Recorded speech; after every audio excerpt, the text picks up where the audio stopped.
দিতে হবে।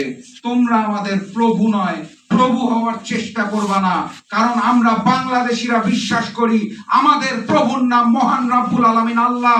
আমরা আল্লাহ ছাড়া কাউকে প্রভু মানি না।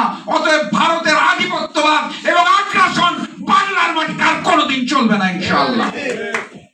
সংগ্রামী সাথী এবং বন্ধুগণ, সম্পর্কটা কোন পথে আজকের সভাপতি রিপন ভাই জানতে চায়।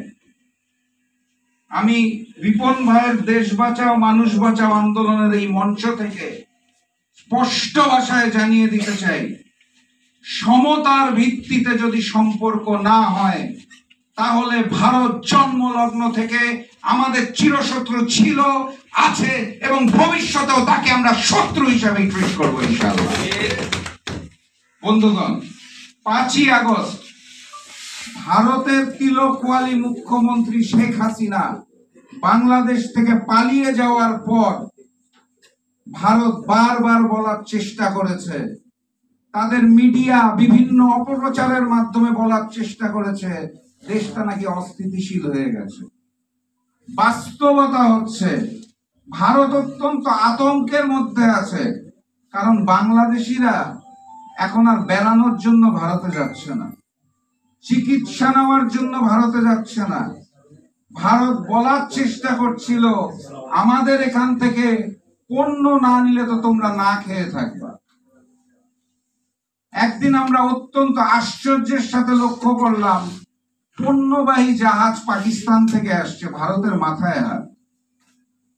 এবং আগামীতে যেটা হতে যাচ্ছে সেটাও আমি জানিয়ে দিতে চাই, ভিয়েতনাম থেকে চাল আমদানি করা হচ্ছে, ভারত থেকে আসবে না।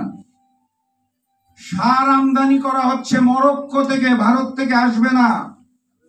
ভারত যদি মনে করে তাদের থেকে পণ্য না নিলে আমাদের কোনো ক্ষতি হবে, তাহলে তাদেরকে স্পষ্ট ভাষায় বলতে চাই, অর্থের বিনিময়ে পণ্য আনতাম, ফ্রিতে নয়, কোনো দয়া দাক্ষিণ্যের মধ্যে নয়।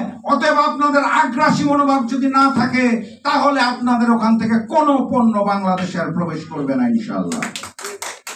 আর সর্বশেষ যেটা বলে বক্তব্য শেষ করব, প্রধান অতিথি রয়েছে, প্রধান বক্তা রয়েছে, অনেক বক্তা বাকি, বক্তব্য দীর্ঘায়িত করতে চাই না। বাংলাদেশে অবস্থানরত ভারতীয় দালালদেরকে স্পষ্ট ভাষায় জানিয়ে দিতে চাই, বাংলাদেশ বিষয়ে ভারতের সকল নেতারা একত্রিত। আমরা বাংলাদেশে বসে ভারতের চাটুকারি করি অনেকেই। 2-3 দিন আগে দেখলাম ভারতের প্রজাতন্ত্র দিবসের অনুষ্ঠান হচ্ছে। 5ই আগস্টের পর পরিবেশ পরিস্থিতি এমন হয়েছে যে এই প্রজাতন্ত্র দিবসকেও ঠিক মতো প্রচার করা হয় না, মানুষ লজ্জা পায়। এটা ভালো, প্রজাতন্ত্র দিবসের অনুষ্ঠান বাংলাদেশের মিডিয়ারা ঠিক মতো প্রচার করে নাই, আমি তাদের ধন্যবাদ জানাই। কিন্তু একই সাথে সাথে মিডিয়া ভাইদের মনে করিয়ে দিতে চাই, ওই প্রজাতন্ত্র দিবসে যারা মুখ ঢেকে বোরখা পরে দালালি করার জন্য গিয়েছিলেন সেই নামগুলো দয়া করে প্রচার করবেন, এটা জনগণের জানা দরকার। ভারত এতটাই লজ্জিত শেখ হাসিনাকে হারিয়ে প্রজাতন্ত্র দিবসের অনুষ্ঠান তাদের সোশ্যাল মিডিয়াতে শুধুমাত্র মঞ্চের একটা ছবি দিয়েছে, আর বেশি ছবি দেয় নাই। আর বাংলাদেশ থেকে যারা গিয়েছিলেন দাদাদের প্রণাম দিতে, তারাও তাদের সোশ্যাল মিডিয়াতে ঠিক মতো জিনিসটা জানায় নাই। শুধুমাত্র সাহসিকতার সাথে আমি ধন্যবাদ জানাই, আমার দেশ পত্রিকা একটা ভালো রিপোর্ট করেছে। অতএব ভারতের দালালি করার জন্য বাংলাদেশে যেই সকল অন্তর্বর্তী সরকারের লোকজন রয়েছেন, একই সাথে সাথে রাজনৈতিক দলের যারা এখনো চাটুকারি করতে চান তাদেরকেও সাবধান করতে চাই, আপনাদের পরিণতিও যদি শেখ হাসিনার মতো হয় পালানোর পথ খুঁজে পাবেন না। শেখ হাসিনাকে তো দিল্লি উড়িয়ে নিয়ে গেছে, আপনাদের কিন্তু উড়াবে না, কারণ আপনারা ভারতের দালাল। আপনারা বাংলাদেশে বসে বাংলাদেশের খেয়ে ওই ভারতের দালালি করতে চান।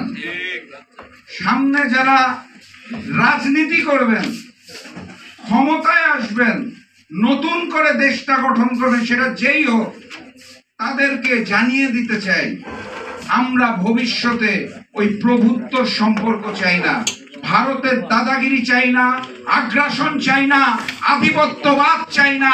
বাংলাদেশ বাংলাদেশের মতো থাকবে। আল্লাহ ছাড়া কাউকে প্রভু মানি না। অতএব দিল্লি এবং ভারতের প্রভুত্বকে ভুলে যেতে হবে ইনশাআল্লাহ।